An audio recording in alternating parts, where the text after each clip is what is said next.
Bismillahirrahmanirrahim. Assalamu alaikum. Welcome to the third lecture of database systems. In this lecture we discuss about the planning and design stages, and then we discuss three-level architecture of the database, and then and at the end we discuss different database data models for the database DBMS, database management system or database system. First of all we start from the planning and designing stage. Mean कि एक database जब हमने बनानी है तो उसकी planning और design stages कौन कौन सी होंगी। सबसे पहले हमारे पास प्रीलिमिनरी प्लानिंग है। सबसे हम उसकी पहले क्या करेंगे, प्लानिंग करेंगे कि हमने कोई एक डेटाबेस डेवलप करनी है और किस ऑर्गेनाइजेशन की क्या करनी है, डेटाबेस बिल्ड करनी है। मीन कि कब हम प्लानिंग के मतलब ये है कि कौन से वीक हमने ये देखना होता है कि उसका टाइम फ्रेम सेट करेंगे कि इस टाइम के अंदर हमने बनानी है और कौन कौन से किस वीक में कौन सा काम करना है, ये सारी हमारे पास क्या है प्लानिंग के अंदर आ जाता है। इसके बाद हम identifying the user requirements, user की रिक्वायरमेंट्स को आइडेंटिफाई करते हैं कि यूज़र हमसे क्या चाहता है। Think as a developer not as a user. You people are the developer of the database not the user of the database. It's mean you people are interacting with the client and client told you about the requirements of their organization and you should identify the user requirements. Keep in mind that every user is not a technically enough rich that he or she totally define all the requirements of their organization. You should identify the requirements of the organization. How you can guess the requirement of the organization? There are many methods of getting the data or requirement from the user, by asking question, by filling up the questionnaire, through the interview, by guessing, by observing.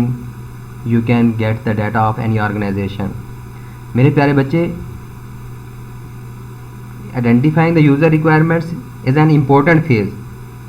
आप लोगों ने user की requirements देखें कि आपको user बता के जाता है, हो सकता है वो डॉक्यूमेंटेशन भी दे देगा ये चीज़ें हैं, उसमें से आप लोग खुद आइडेंटिफाई करें, या फिर वो आप लोगों को अपनी आके बैठता है, आप लोगों से मीटिंग करता है, आप लोग अपनी रिक्वायरमेंट बताता है कि मेरी ऑर्गेनाइजेशन की ये रिक्वायरमेंट है।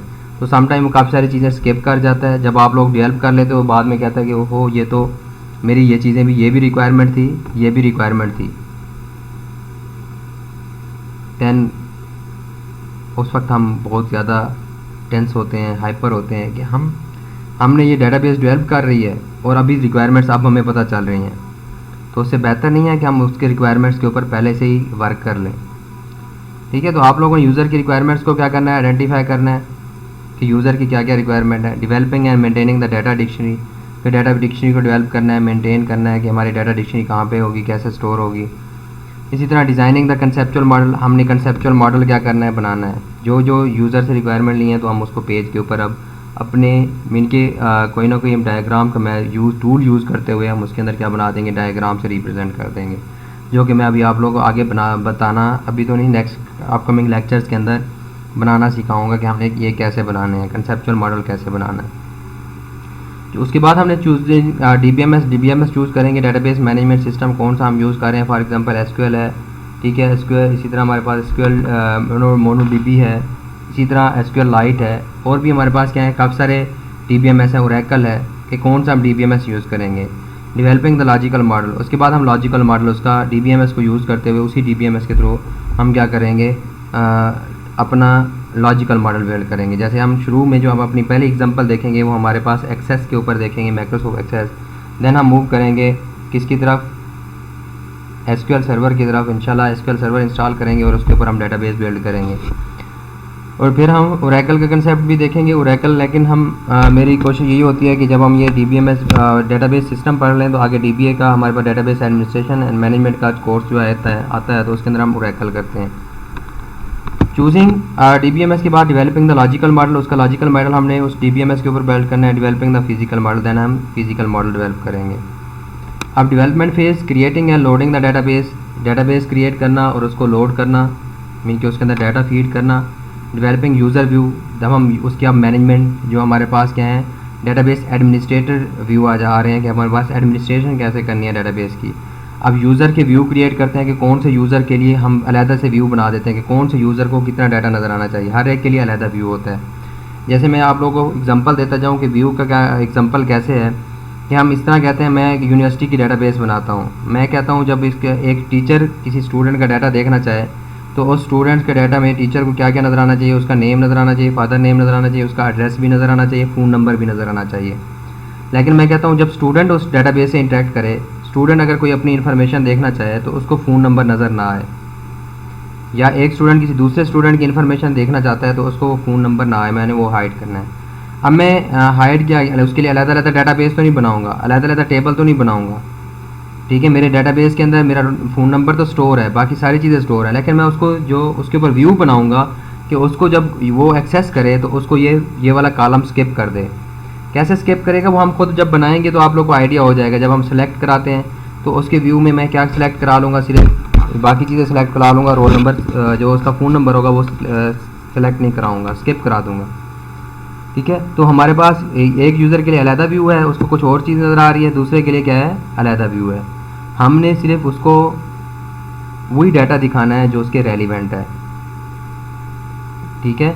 हम जितना भी डाटा को कम से कम कर सकते हैं, कम एक्सेस दे सकते हैं, जितनी भी हमारे पास काम चलता है, तो हम सिक्योरिटी भी क्योंकि हमारा एक कंसर्न होता है। Writing and maintaining the documentation, उसकी जो एक डेटाबेस बनाएंगे तो उसकी हमने प्रॉपर डॉक्यूमेंटेशन मेंटेन करनी है।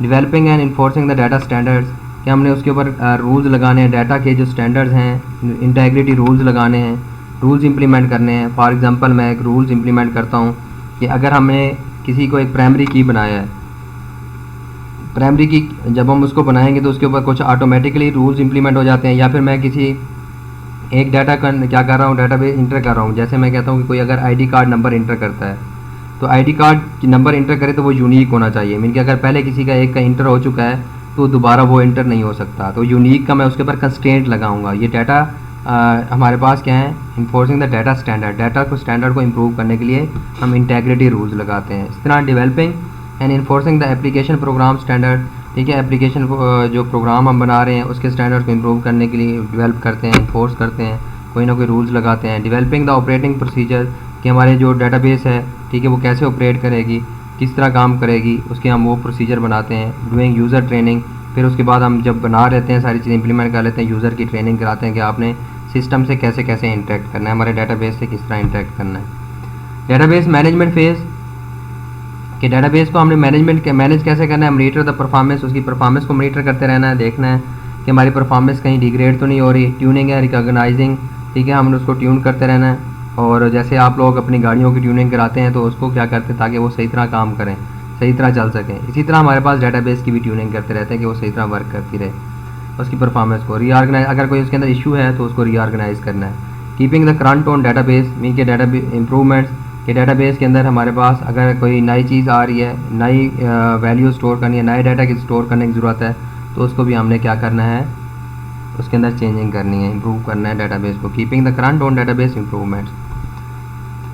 इसके बाद हमारे पास जब डाटाबेस की हम बात करते हैं, जब डाटाबेस बनाते हैं तो उसके 3 लेवल्स होते हैं, 3 लेवल्स डाटाबेस आर्किटेक्चर जिसे हम कहते हैं, 3 लेवल ऑफ आर्किटेक्चर, ठीक है। ये बहुत इंपॉर्टेंट है, ये बहुत ज़्यादा सवाल इस तरह के इसके बारे में पूछा भी जाता है, ठीक है। जब उसके बाद ये किसने बनाया था, CODASYL, DBTG and ANSI X3 SPARC report प्रोस्पोन viewing the database architecture at 3 levels of the abstraction, कि हमें कैसे उन्होंने कहा था कि हम डाटाबेस को 3 लेवल तक देख सकते हैं, उसकी एब्स्ट्रैक्शन कर सकते हैं, ठीक है। डाटाबेस के हम 3 लेवल्स बना सकते हैं, उसकी एब्स्ट्रैक्शन हमने एक लेवल है हमारे पास।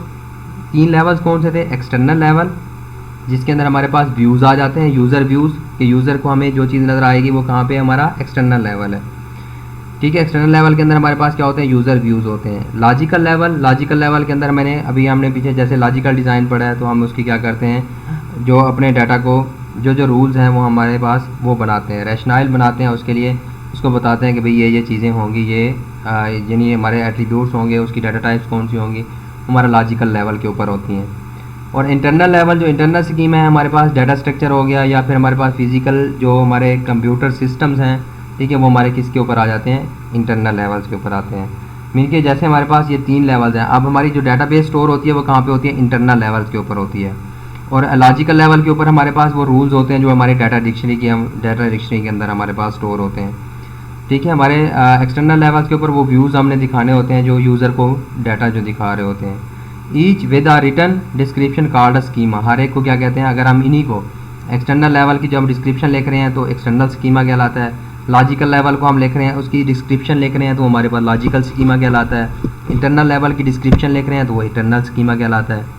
इस तरह रैशनाइल के क्या होते हैं बच्चे, रैशनल के मतलब ये होता है कि किसी भी चीज़ के पीछे जो लॉजिकल रीज़न होती है उसकी वो क्या कहलाता है, उसका रैशनल कहलाता है, ठीक है।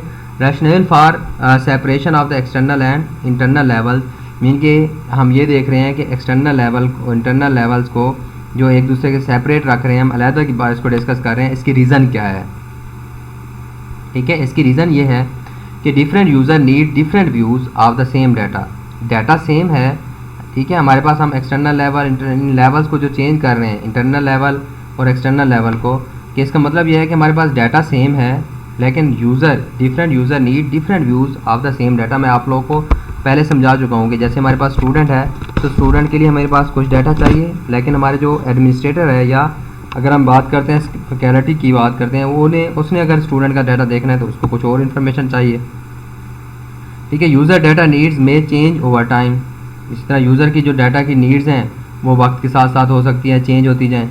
तो हम ये कहते हैं कि अगर हम एक लेवल के ऊपर चेंजिंग करें तो उसका इफेक्ट दूसरे लेवल के ऊपर ना पड़े, ठीक है। इसलिए हमारे पास इनको ये जो इसकी रीज़न है कि हम इनको सेपरेट करते हैं।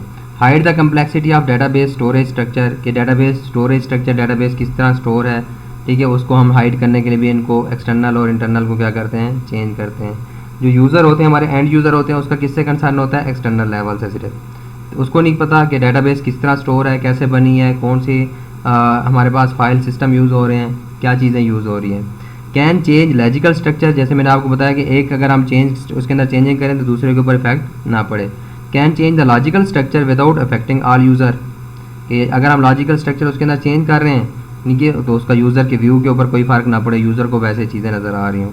Can change the data and file structure, कि हम डाटा को चेंज कर दें जो हमारे डाटाबेस में स्टोर है, या उसका फाइल स्ट्रक्चर चेंज कर लें, डाटा स्ट्रक्चर चेंज कर लें without affecting overall logical structure और यूज़र व्यू, कि उससे हमारे पास यूज़र व्यू या लॉजिकल स्ट्रक्चर के ऊपर कोई फ़र्क नहीं पड़ता, ठीक है। Database structure unaffected by changes to physical aspects of the storage, कि अगर हम फिजिकल एस्पेक्ट यानी हार्डवेयर चेंज कर देते हैं तो उससे हमारे पास स्टोरेज चेंज कर देते हैं तो हमारे दूसरे लेवल्स के ऊपर कोई फ़र्क नहीं पड़ेगा। जैसे यहाँ पे देखें ये हमारे क्या है, ये ऊपर एक्सटर्नल डायग्राम जो आप लोगों को नज़र आ रही है ये, ठीक है। हमारे पास ऊपर एक्सटर्नल व्यूज़ हैं, ये व्यू ए, व्यू बी, व्यू सी, व्यू 3, यानी हर एक के लिए अलग हमारे पास क्या नज़र आ रहा है, डाटा नज़र आ रहा है, ठीक है। यहाँ पे हमारे पास क्या है, कंसेप्चुअल मॉडल है, लेवल 2 के ऊपर कंसेप्चुअल स्कीमा, ठीक है। लेवल 1 के ऊपर हमारे पास क्या है, एक्सटर्नल स्कीमा जो यूज़र को नज़र आ रहा है। इसके बाद हमारे कंसेप्चुअल स्कीमा है जो हमने पहले इनके लॉजिकल स्कीमा और कंसेप्चुअल स्कीमा एक लेवल के ऊपर है जो हमारे पास हमने वो बनाई है, जिसके अंदर हमारे पास ये हमारे पास DBMS हमारे इन सब के साथ इंटरेक्ट कौन कर रहा है, DBMS के थ्रू ये सारे इंटरेक्ट कर रहे हैं। इसके बाद हमारे पास ये यहाँ पे इंटरनल मॉडल के ऊपर जो हमारे पास क्या है, इंटरनल स्कीम है, जो भी हमने इंटरनल लेवल पढ़ा है। ऊपर एक्सटर्नल लेवल है, ये इंटरनल लेवल है, सॉरी हमारे पास लॉजिकल लेवल है जिसके ऊपर इंटरनल मॉडल की हम बात कर रहे हैं। नीचे हमारे पास फिजिकल लेवल है, ठीक है। अब यहाँ पे हमारे फिजिकल लेवल का मतलब है जहाँ हमारी डाटाबेस क्या होती है, स्टोर होती है। अब हमें पता है कंप्यूटर के ऊपर डाटा किस तरह स्टोर होता है, 0 1 0 0 की फॉर्म में डाटा स्टोर होता है। फिर हम जब इंटरनल लेवल के ऊपर आते हैं तो हमारे पास यहाँ पे जो हमारा डाटा स्टोर होता है, जब हमने रूल्स पढ़े हैं डाटा डिक्शनरी के अंदर, वो यहाँ पे स्टोर होते हैं, ठीक है। यहाँ पे हमारे पास यहाँ से ये डाटा डिक्शनरी जो हमारे पास ये दरमियान में है, ये एज अ चेक पॉइंट के तौर पर क्या हो रही है, यूज़ हो रही है। अब एक्सटर्नल लेवल के ऊपर क्या है हमारे पास, external level consist of many user, ठीक है, मॉडल्स आर व्यूज़, यानी हर यूज़र के लिए अलग व्यूज़ हो सकते हैं जो हम यूज़र के लिए व्यूज़ क्रिएट करते हैं। Has external record seen by the user, जो यूज़र को रिकॉर्ड नज़र आ रहे हैं इनके डाटाबेस के अंदर किस तरह स्टोर है वो नहीं है। जब आप लोग देखो जब आप लोग अपना BA BSc का रिज़ल्ट देखते हो या किसका फर्स्ट ईयर का रिज़ल्ट देखा होगा, तो जो आप लोगों को रिज़ल्ट नज़र आ रहा है वो आप लोग को एक व्यू नज़र आ रहा है, ठीक है। वो उन्होंने व्यू बनाया हुआ कि ये स्टूडेंट को ये चीज़ें नज़र आनी चाहिए। अब देखें आप लोग ने जब फॉर्म फिल किया होगा, अपनी रजिस्ट्रेशन भेजी होगी या एडमिशन भेजा होगा, आप लोगों ने अपना नेम इंटर किया होगा, फादर नेम इंटर किया होगा, फ़ोन नंबर इंटर किया होगा, एड्रेस इंटर किया होगा, ठीक है, और भी बहुत सारी चीज़ें इंटर की होंगी जो डाटाबेस में स्टोर हैं, ठीक है। जब वहाँ पे कोई एडमिनिस्ट्रेटर उसको देखता होगा तो वो सारी चीज़ें उनको नज़र आती होंगी। लेकिन आप लोग के उन्होंने व्यू बना दिया एक, जो आप लोगों को सिर्फ क्या नज़र, जब आप लोग अपने रोल नंबर से सर्च करते हो तो सिर्फ क्या नज़र आते हैं, मार्क्स नज़र आते हैं। आप लोग के सब्जेक्ट वाइज रोल नंबर नज़र आ रहा होता है, नेम नज़र आ रहा होता है, फादर नेम नज़र आ रहा था, फादर नेम भी नहीं आता नज़र बल्कि, ठीक है। तो वो आप लोगों का सारी चीज़ें, ये चीज़ें नज़र आ रही होती हैं। तो हमारा क्या है, एक्सटर्नल लेवल मीन के सारे views consist of many user models are views has external records और record seen by the user, जो यूज़र रिकॉर्ड देख रहा होता है। May include the calculated are virtual data, यानी उसके अंदर हमारे पास कैलकुलेटेड डाटा भी हो सकता है। वर्चुअल कैलकुलेटेड से मुराद ये है कि जैसे आप लोग के मार्क्स वहाँ पे जो स्टोर हैं, ठीक है, वो किस तरह है, एक सब्जेक्ट के मार्क्स, दूसरे सब्जेक्ट के मार्क्स, तीसरे सब्जेक्ट के मार्क्स, जो टोटल मार्क्स स्टोर हैं वो कैलकुलेटेड डाटा है। डिस्क्राइब इन एक्सटर्नल स्कीमा, ठीक है, हमारे पास कहाँ पे एक्सटर्नल स्कीमा, यानी मैंने आपको बताया था कि एक्सटर्नल लेवल की जो हम डिस्क्रिप्शन लिख रहे होंगे, ठीक है, वो उसे हम क्या कहते हैं, एक्सटर्नल स्कीमा या सब schema. Use create the user interface, user के लिए इंटरफेस बनाने के लिए, यानी जिसके थ्रू यूज़र क्या कर सकता है, इंटरेक्ट कर सकता है, through which interact the system, वो हमारे पास क्या होते हैं, ये एक्सटर्नल लेवल यूज़ होता है।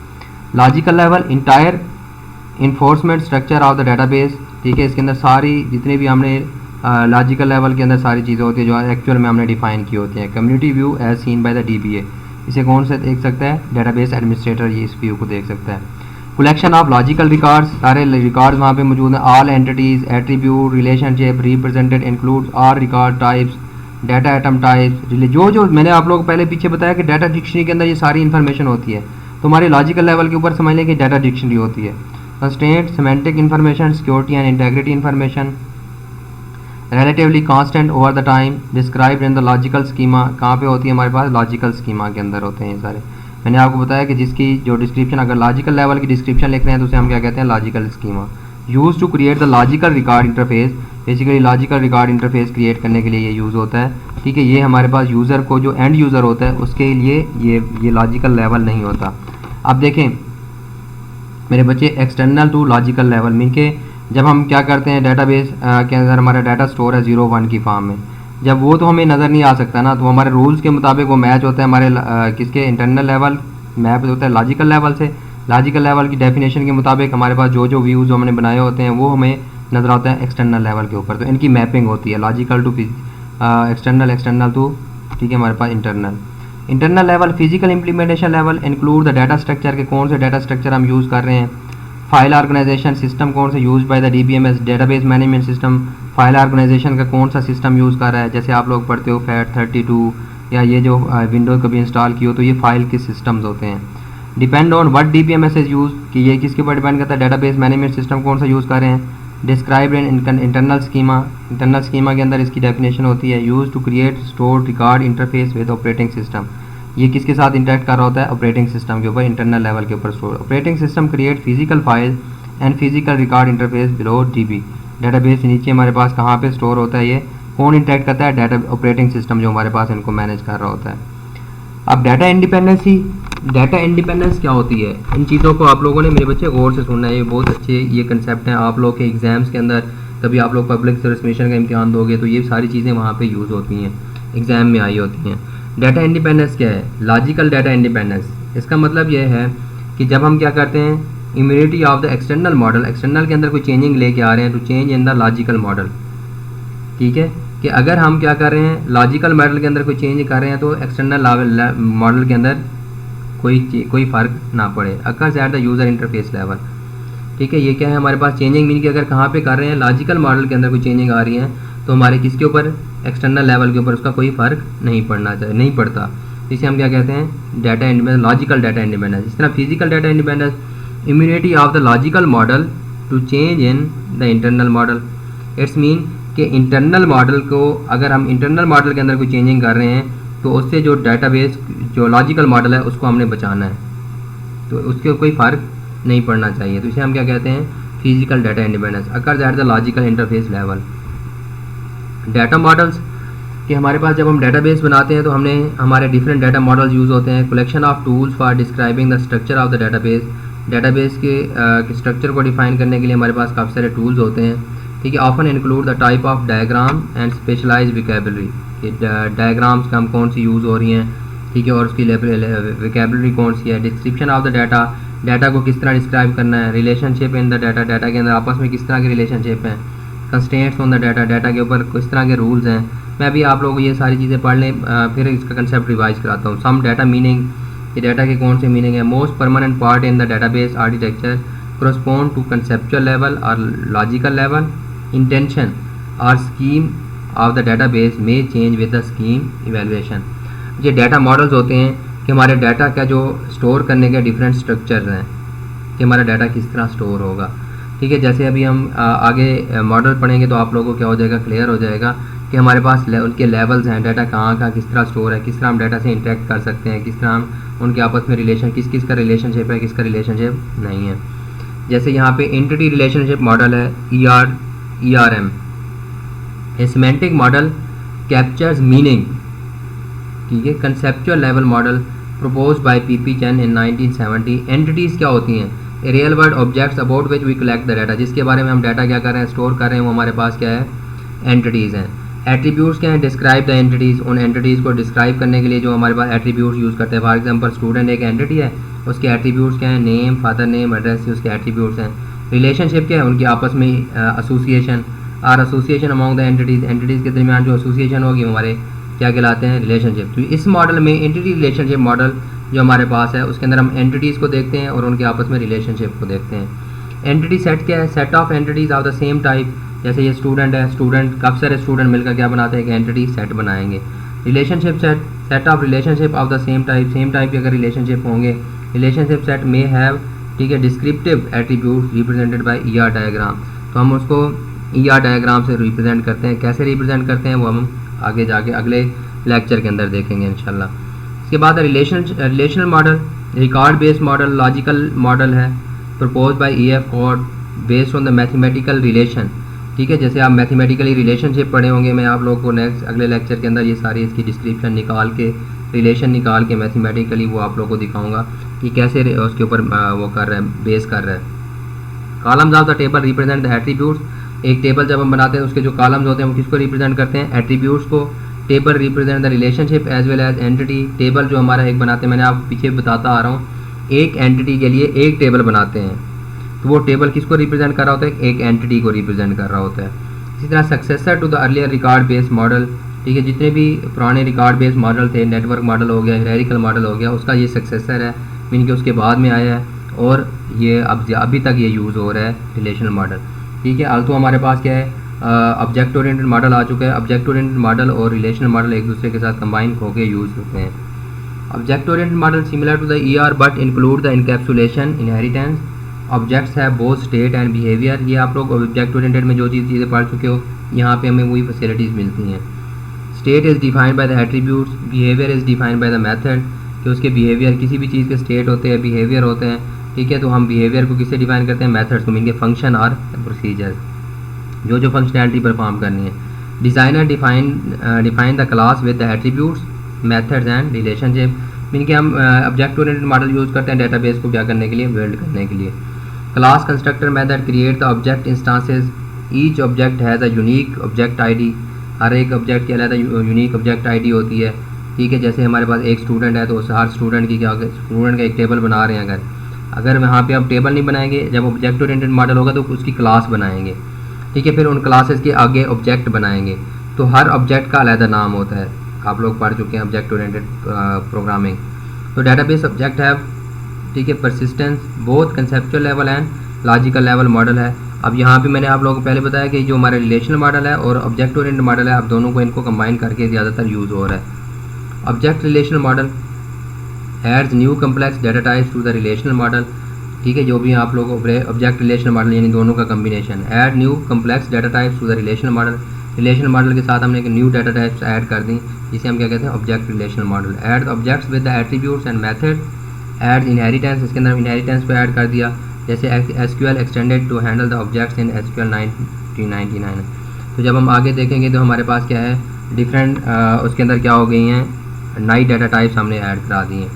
इसी तरह सेमी स्ट्रक्चर्ड मॉडल है, collection of models each with the data and with different schemas. ये हमारा मॉडल्स है, जिसे सेमी स्ट्रक्चर मॉडल भी कहते हैं, जो हर एक ये कलेक्शन ऑफ नोड्स यानी नोड्स का मजमूआ है। नोड्स किसे कहते हैं कि जो भी हमारे पास एंटिटीज़ हैं, ठीक है, ईच विद द डाटा, हर एक का डाटा होता है, एंड विद डिफरेंट स्कीमाज, और हर एक का स्कीमा भी क्या होता है, डिफरेंट होता है। Each node contain the description of its own content, her node जो है अपने कंटेंट की डिस्क्रिप्शन भी उसके पास मौजूद होती है, यानी हमें उसकी डिस्क्रिप्शन भी डिफाइन करनी पड़ती है हर नोड की, ठीक है। नोड क्या है हमारे पास, जिसके अंदर हम डाटा स्टोर कर रहे हैं हमारा, जैसे मैं आप लोगों को एग्जांपल देता हूँ, ग्राफ बनाते हैं, ग्राफ के हमारे पास क्या होते हैं, नोड्स होते हैं। इस तरह can be use for integrated existing databases, जो हमारी डाटाबेसेस पहले से मौजूद हैं उनको इंटीग्रेट करने के लिए, एक दूसरे के साथ शामिल करने के लिए, और डाटाबेसेस को न्यू डाटाबेसेस के साथ यूज़ होता है ये semi structured model. XML tags हो गए, added to documents to describe the structure, उसका स्ट्रक्चर डिफाइन करने के लिए। ये इतना ज़्यादा यूज़ नहीं होता, सिर्फ इनके नाम याद रखने हैं आप लोगों ने, ठीक है। तो हमारे पास XML DTD है, डॉक्यूमेंट टाइप डेफिनेशन है। ये अब इनकी मैं डिटेल के अंदर नहीं जा रहा क्योंकि हमने इनको सारी चीज़ों को पढ़ना नहीं है। तो आप ये हमारा आज का लेक्चर था, ठीक है। तो आप आप लोगों को ये काफ़ी सारी चीज़ें समझ आ गई होंगी, क्लियर हो गई होंगी, और आप लोगों ने इन चीज़ों को माइंड में रखना है। इन 3 जो लेक्चर मैं आप लोगों को, पहला lecture, second and third lecture जो दे चुका हूँ, ये आप लोग अच्छी तरह पहले तैयार करेंगे, देन हम आगे मूव करेंगे। अदरवाइज़ हम इन्हीं कुछ चीज़ों को देखना है, क्योंकि आगे यही चीज़ें मेरे बच्चे रिपीट होनी है, ठीक है। तब आप लोगों को परेशानी होगी। इसलिए मैं आप लोग कह रहा हूँ कि इन चीज़ों को आप लोगों ने गौर से पढ़ना है, बुक को फॉलो करना है, ठीक है। रिकार्डो की बुक है, आप लोगों ने ये बुक ले लेनी है, जो आप लोगों को पहली स्लाइड के ऊपर उस बुक का नाम ये नज़र आ रहा है, ठीक है। ये वाली बुक भी यूज़ कर सकते हो। इसी तरह आप लोगों के पास, हमारे पास और भी बुक्स हैं, वो भी आप लोग क्या कर सकते हो यूज़। ये हमारे पास डेटाबेस सिस्टम कंसेप्ट है, ये भी यूज़ कर सकते हो आप लोग, ठीक है। ये हमारे पास सिल्बर्स की है, सिल्बर्स चार्ज कोर्स सेंडर्स की, ये बुक भी यूज़ कर सकते हो। तो आप लोगों ने जो भी बुक लेनी है, ठीक है, ये बुक आप लोग ले सकते हो। तो इनको बुक से पढ़ना है, डिटेल के अंदर पढ़ना है। अगर कोई चीज़ समझ नहीं आती तो आप लोगों ने मुझसे पूछना है, फीडबैक देना मत भूलिएगा, और ये बताइएगा कि आप लोग को लेक्चर कितना समझ आया। गौर से सुनिएगा, बार बार सुनिएगा, ताकि आप लोग कहीं और ये राइट कीजिएगा जो कंसेप्ट मैं कंसेप्चुअल चीज़ें बताता जाऊँ। तो होप सो थक गए होंगे मेरे ख्याल में लेक्चर लेके, काफ़ी लंबा लेक्चर हो गया। जीते रहें, खुश रहें, मेरे लिए दुआ ज़रूर कर दीजिएगा। अल्लाह।